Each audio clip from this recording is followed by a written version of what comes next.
Arena, oui, j'espère que vous allez bien ici du Vorus. La deuxième vidéo que j'ai fait, j'ai d'abord fait la vidéo pour le mariage. Elle était tellement longue, elle faisait plus de 32 minutes. Donc, je l'ai supprimée. Je vais vous donner un autre rituel qui est beaucoup plus facile, qui est beaucoup moins long à expliquer, plus facile et aussi très puissant. Voilà. Avant d'entrer dans le vif du sujet, je tiens d'abord à vous rappeler que quand on se lance dans la spiritualité, il faut être discipliné et il faut avoir la volonté. Quand on veut, on peut braver les difficultés. Parce que certaines personnes se plaignent du fait que certains rituels sont compliqués à réaliser. D'autres viennent me dire en inbox, il n'y a pas une incantation qu'on peut prononcer pour gagner au loto, une incantation qu'on peut prononcer pour que l'argent apparaisse. C'était que comme ça que ça marchait, ce que tout le monde est riche, ce qu'il n'y a pas de pauvres dehors.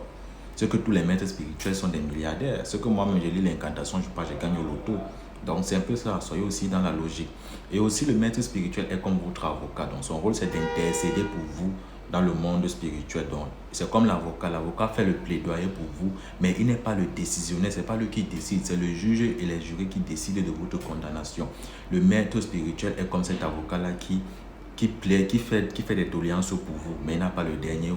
Il n'a pas le dernier mot.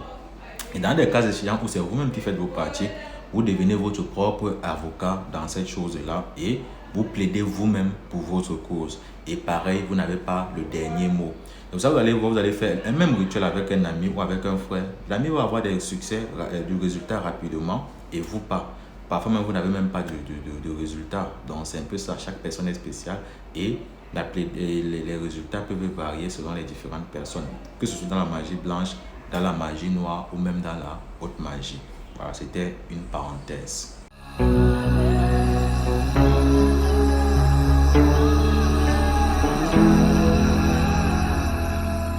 Pour ces rituels, vous allez dessiner ces symboles. Là où j'ai mis nom, vous écrivez votre nom. Là où j'ai mis vœux, vous écrivez 4 vœux.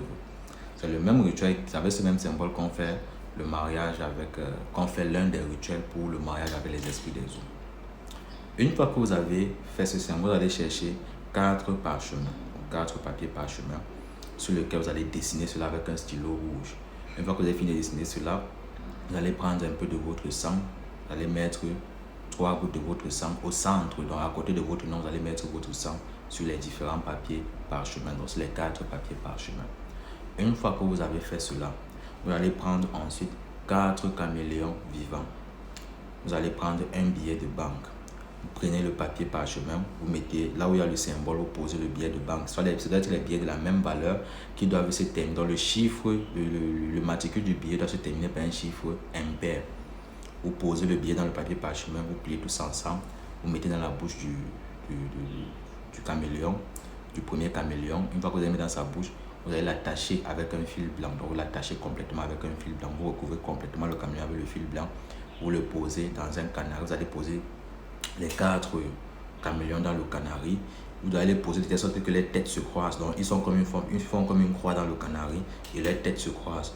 Au milieu maintenant, vous allez poser un œuf. Vous allez verser du miel sur eux. Une fois que vous avez versé le miel, vous allez allumer le feu. Vous allez calciner ça. Vous calcinez. Lorsque tout cela aura calciné, vous allez obtenir une poudre noire. Vous allez écraser cela. Une fois que vous avez fini de calciner cela, vous allez diviser cela en 3. Vous allez prendre une partie, vous allez mélanger avec du beurre de karité. L'autre partie, vous allez mélanger avec un savon noir. Et l'autre partie, vous allez mélanger ça dans de l'eau. Donc, pour l'eau, là, vous pouvez même prendre 10 litres d'eau. Vous mélangez à l'intérieur. Vous allez verser du miel. Donc, l'équivalent de 1 litre de miel pour 5 litres d'eau. Donc, pour 10 litres d'eau, vous avez besoin de l'équivalent de 2 litres de miel. Une fois que vous avez fait cela, cette eau-là, vous allez diviser ça. Il y aura une partie que vous allez boire, l'autre, vous allez vous laver avec. Celle avec laquelle vous allez vous laver, vous allez faire comment avec tout ça? Donc, le matin, avant de sortir, vous prenez votre seau de bain spirituel de préférence, vous mettez de l'eau à l'intérieur, vous prenez un peu de l'eau que vous avez mélangée avec le truc que vous avez calciné et le miel, vous versez dans votre eau de bain, vous prenez des feuilles de laurier, vous mettez à l'intérieur, vous frottez, vous triturez en disant vos vœux et tout. On vous lave avec cette eau, vous utilisez le savon noir que vous avez mélangé avec la poudre là. C'est ça qui va vous servir de savon. Vous vous lavez avec ça, vous vous lavez. Après avoir fini, vous laissez votre corps sécher. Lorsque votre corps va sécher, vous prenez le reste un peu de l'eau là, de l'eau que vous avez mis dans la bouteille là avec le miel. Vous buvez un peu de cette eau. Vous prenez le beurre de karité que vous avez mélangé avec la poudre là. Vous oignez votre corps en insistant sur le visage et les mains. Vous sortez, vous demandez tout ce que vous voulez. et vous allez l'obtenir. Ce rituel se fait le jeudi et ça se fait à midi 00. Donc les calcinations et autres doivent commencer à midi 00. Maintenant, quand vous avez fini la poudre, les différents ingrédients, savon, beurre de karité, eau, vous pouvez faire ça le matin très tôt avant de sortir. Mais sauf que l'eau là, vous devez boire ça à jeun. Donc quand vous êtes revenu le matin, vous ne mangez pas, vous ne consommez rien. La première chose qui doit entrer dans votre ventre, c'est d'être cette eau là. Vous demandez tout ce que vous voulez. Richesse, prospérité, bonheur. En fait, c'est quelque chose qui est fait pour la richesse. Le nom qui est écrit en arabe là, c'est Salomon, donc Suleiman, Salomon. Donc vous-même vous connaissez qui était Salomon. Salomon représente la richesse, le pouvoir, la domination, le charisme, la royauté. Donc c'est pour que vous ayez cela dans votre vie, que vous ayez cette même richesse là, que vous ayez ce charisme là, ce pouvoir, cette domination là.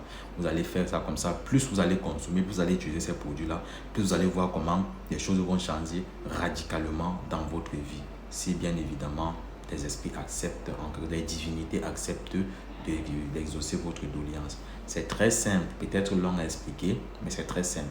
La reine Yahweh, encore une fois, c'était Divorus. Abonnez-vous, likez les vidéos, partagez massivement les vidéos et activez la cloche de notification pour ne pas manquer les prochaines publications.